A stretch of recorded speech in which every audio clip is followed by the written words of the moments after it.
Hello, it's Volk. Time to enjoy card making with me. In my last video I told you about using the cover plate die and change it into the side you need. In this video I will stretch the same die and combine it with pattern paper. For this I use the gleaming pattern paper from Alinacraft, but any pattern paper in a solid color scale will do. Or if you don't feel like using pattern paper, just use the background you made with your inks or blending techniques you may have lying around. Using pattern paper is the easiest and fastest way. You have seen already that the die does not fit onto a European standard size card. But that don't let me stop from using the die. I will just use it in a way where it does fit. And because in my last video I didn't have a chance to show them all, I will show you more in this video. I cut off part of the die cut. Don't be afraid to cut into the die cut. Try it out and see what it ends up with. It's just a piece of paper, isn't it? You can always try again. I more or less cut the flowers in a diagonal line. That way most of them will fit on the card later. While cutting, I try to give the flowers a nice round petal, but on the other hand, I also try to keep the petals whole, as I will use them again later. For a nice relief on the card, I use a second layer. It is not essential to do this, I just do this because I like it. So I stick my cutout piece onto a new one, in this case with glue. Double-sided tape does work a lot nicer and prettier. And this piece I cut off in the same way. Had I glued the layers on top of each other first, I would only have had to cut once, of course, but then the remaining piece would not have been suitable to use on my envelope because of its thickness. Hence I do it this way. My card base measures 14.8 by 10.5 centimeters.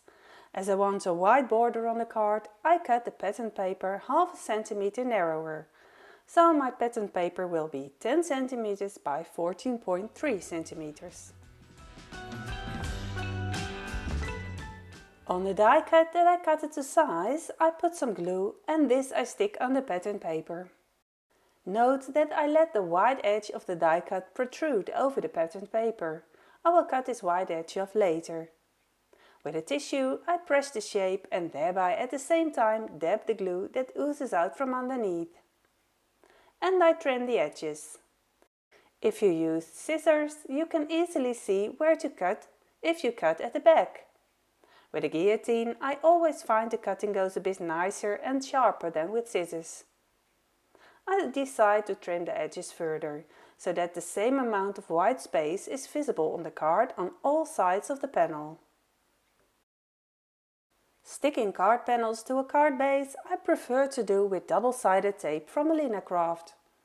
It just sticks really well and does not bulge. There are rolls of tape in different thicknesses. This roll is already almost finished. There is quite a lot on a roll, as much as 50 meters.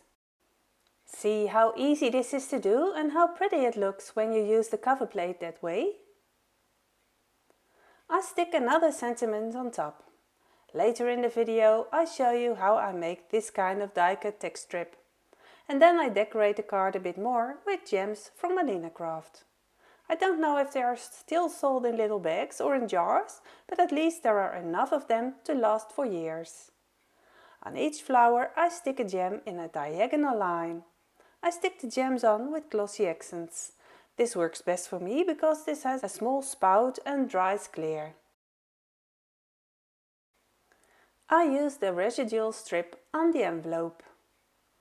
Although you can also do this just fine on the inside of your card, just what you like.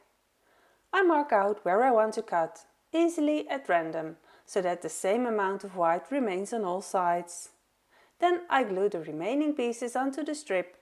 I also mark how far I have to glue, otherwise everything will be covered in glue. Again, I let the white die cut edge cross over the pattern paper, so I cut it off later. Now I prefer to glue on my silicone craft mat, but to do this I have to move the camera and that was not convenient at the moment. But a tissue will do as well, of course. I dab off the excess glue. I cut off the white edges and cut the strip to size. Then I stick the strip on the envelope. Always make sure the envelope is not upside down. How many times this has occurred to me. I decide to stick a few narrow strips next to the panel on the envelope. It sticks up slightly anyway, and I don't want it to get stuck in the postal sorting machine and come loose.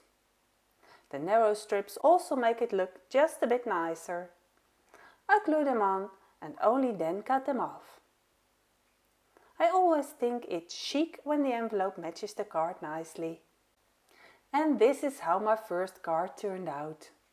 You might not like the card because of the pink color, but you can do this with any color and any background and also in many card sizes, including slimline or square cards. Of course, you can also use this technique with other dies you have in your stash.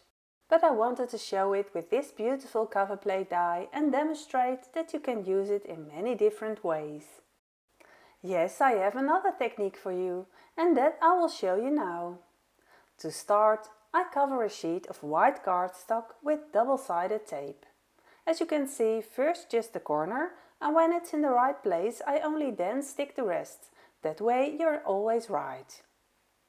The yellow side of the double-sided tape is slightly thinner than the white side, so when die cutting you also cut out the protective foil. I press it firmly with a bone folder, although it is already well pressed when die cutting. Always do this on this side and not on the pretty side, otherwise you will get stripes on your paper. Now this die is an American A2 size, so unfortunately you cannot get 4 out of a piece of A4 paper, but this is how I get around. I trim the piece according to size of the die and then cut it out with the die against the paper side. Now I want to try to keep all cutout shapes together. For this I have cut a piece of masking paper from Alinacutle to size. This will later hold the small parts in place. Okay, so here I have the die cutted piece. You are now looking at the back. I would like to use the negative of this. The piece of masking paper I cut to size, I detach from the back at one corner. This is the sticky part and this the protective film. The sticky tape is thinner than the protective film. I now stick this onto the yellow back of the cutout die. So the die is also underneath this, so everything stays nicely in place. I press the tape very firmly.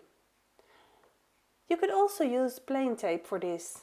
The yellow backing will be thrown away anyway, as long as all parts stay in place. Now I'm going to press all the small parts out of the die.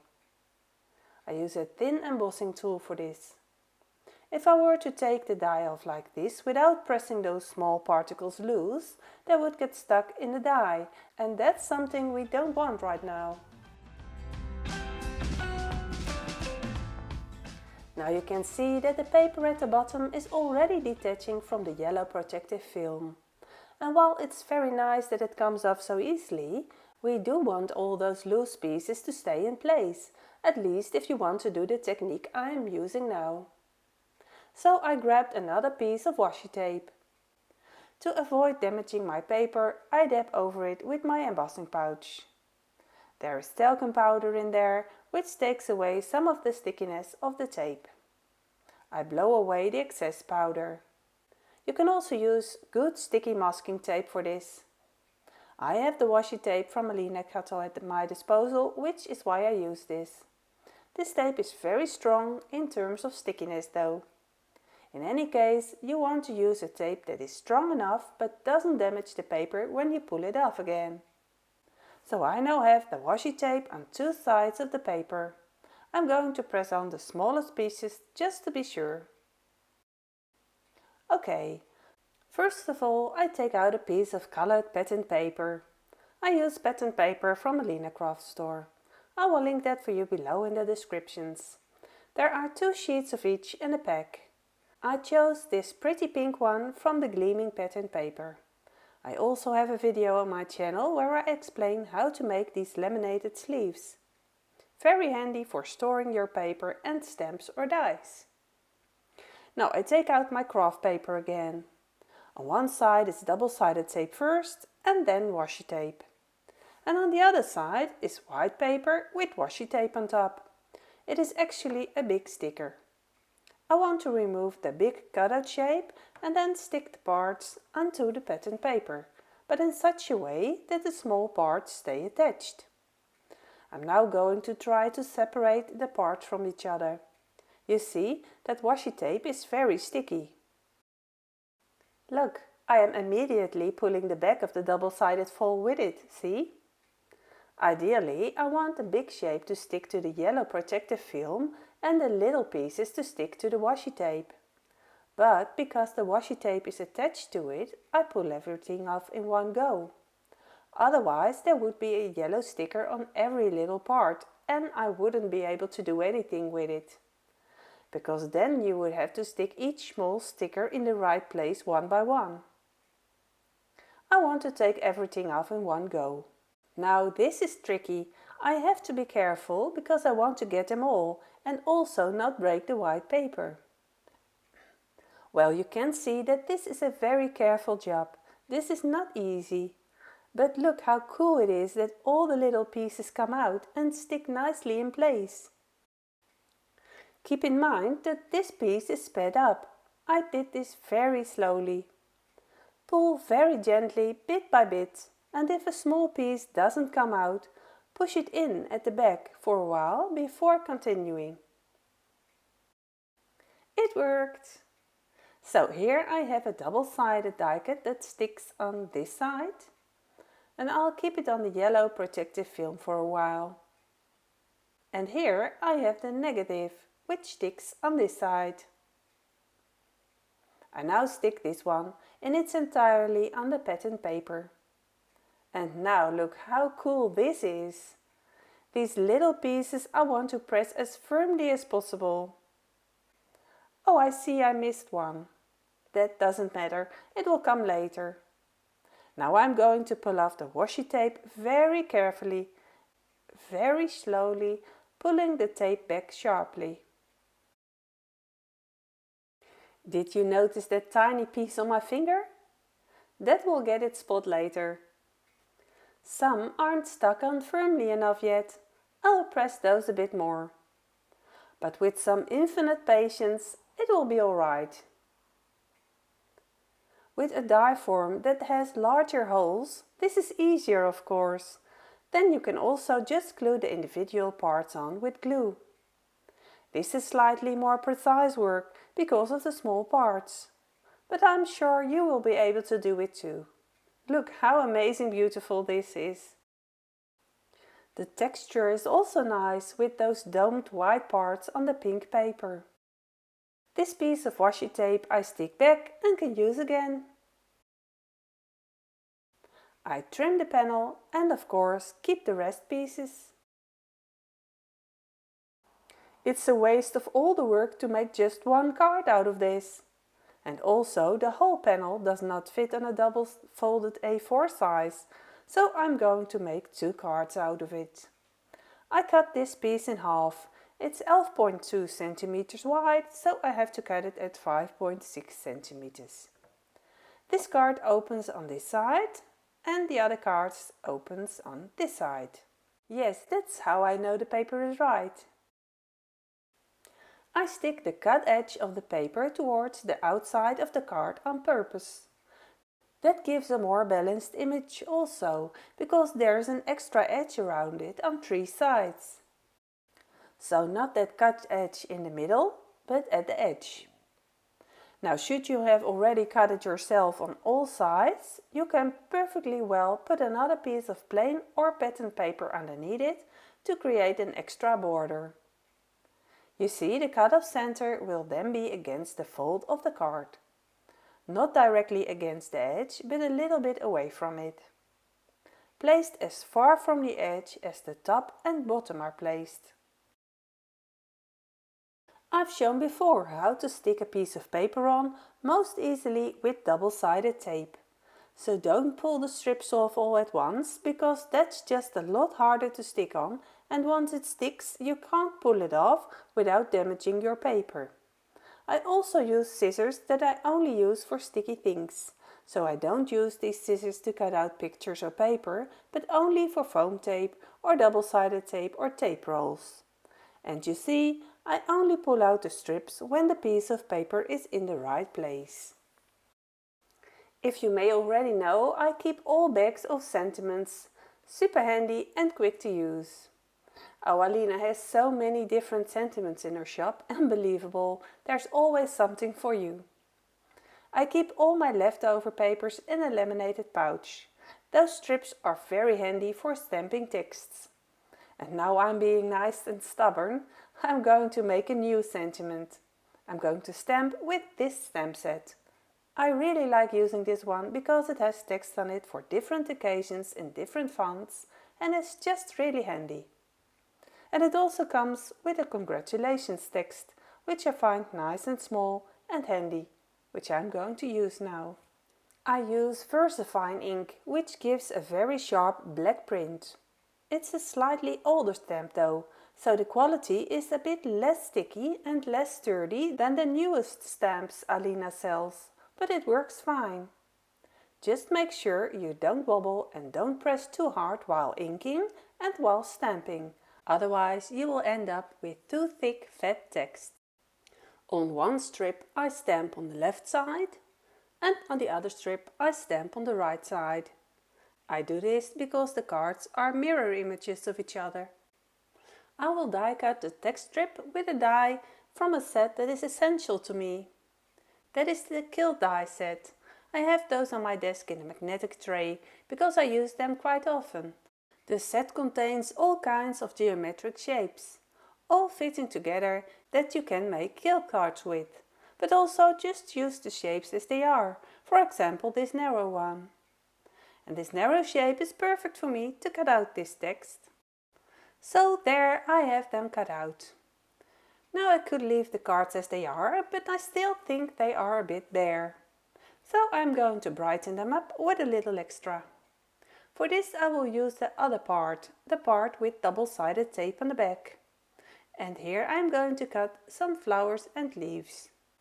It's a pity that some of the leaves will be a bit angular, but I'll take that for granted. I then try to glue these to the edge later, or just under or behind another part, so that it's not so noticeable. You can lay the shapes down very carefully to see how it looks. When you have decided that it is in the right place, press it on. Every time I look what I think I need, then I cut it out and see if it looks nice. You can also die cut the flowers sticking out from under the sentiment out of colors patterned paper. In that case, I recommend thickening the pattern paper before die cutting by gluing it to a piece of cardstock, so that it gets the same thickness as the paper next to it and also gets a bit more texture, which makes it just a bit nicer. Once everything is in place, I press it down with my bone folder. I use Alinacraft narrow foam tape to stick text trays down. It's from 3M and nice and narrow. It sticks perfectly. It's also very handy for shaker cards, by the way. This roll is 5 meters long with a width of 5 mm foam tape. Okay, I grab the T-ruler because I stick everything crooked without it. I stick the strip exactly so that the right side matches the right side of the panel. As long as you don't press firmly, you can still slide slightly. The other card is a mirror image, and the strip then also reaches the other side of the paper. In places where I still find it bare, I just stick in an extra piece. If I were to do it again, it would probably look completely different again, but that's the nice thing about handmade cards. Every card you make is different, no two cards are the same. To give the card an extra oomph, I decorate it with some gems. I grab them with my tweezers. When spreading gems or figures on a card, it is always visually most beautiful if you work in trees or in triangles. I can't actually explain exactly why this is, but you can see it immediately. Sets of tree and also other things divided into trees on a card looks best. I could also put the gems in the center of the flower, but I'm just not doing that in this case. Now I like to glue with glossy accents because that is transparent and has a fine nozzle, but with regular glue you can also do this of course, although then you have the chance of seeing an ugly stain coming out from under the gem. Okay, then we still need envelopes. I have leftover papers I can use, on the front or on the back, whatever you like. I keep in mind that the address still needs to be on it, so this strip is too wide. On the left side it is also possible, or a double strip. I cut this wide strip in half. I then find it handy to mark off the size this way. I do the same for the other strip. I make one horizontal and one vertical. I keep the scraps with the patterned paper in the packet. I can always use them again, to punch out, to stamp on, or to stick on something, or try out something new if necessary. I still have a lot of material left to cut out figures. I'm going to see what parts I can stick on the strips. I cut them out, put them on the strip and then cut off the part that crosses over. I reinforce them again with the bone folder. I fill in every bare piece. You can see how very few pieces do remain. No piece is wasted. Now if like me you don't make matching envelopes, you can of course do this for making a new card. You then just use this piece of paper for a third and possibly fourth card. I stick the strips on the back of the envelope with double-sided tape. I put the washi tape that was attached to the white paper back on the protective film, which I can use again. But this piece of washi tape sticks too much to the yellow paper and has become unusable unfortunately, or I have to pick loose millimeter by millimeter. So these were my 2-in-1 cards. A lot of work, but a lot of fun, and with such beautiful results. With one envelope the decoration on the left side and with the other envelope the decoration on the bottom, so under the address. You can see the gems shining nicely, which give it a nice extra touch. And the text is also very nice on the cutout strip. It stands out because of the foam tape I used to stick it on. And then here is the card I started with. That one was a bit easier. On this envelope I did a border around the panel on the envelope, which immediately looks a bit nicer. And for this card I also used gems, right on the flowers in a diagonal line. Here I used a different text stamp. I will write down links to all the products I used to make this card in the description below the video. There are links for AliExpress and for most products Amazon as well. When you use my links I get a small commission for them that costs you nothing extra. I hope I inspired you to use these techniques and make similar cards. At the end of the video I have links for other card videos you might be interested in. I hope I have given you lots of tips and tricks for your own card making. Please tag me, @sisvolk, to show your card on Instagram or Facebook. Feel free to ask me any questions you have.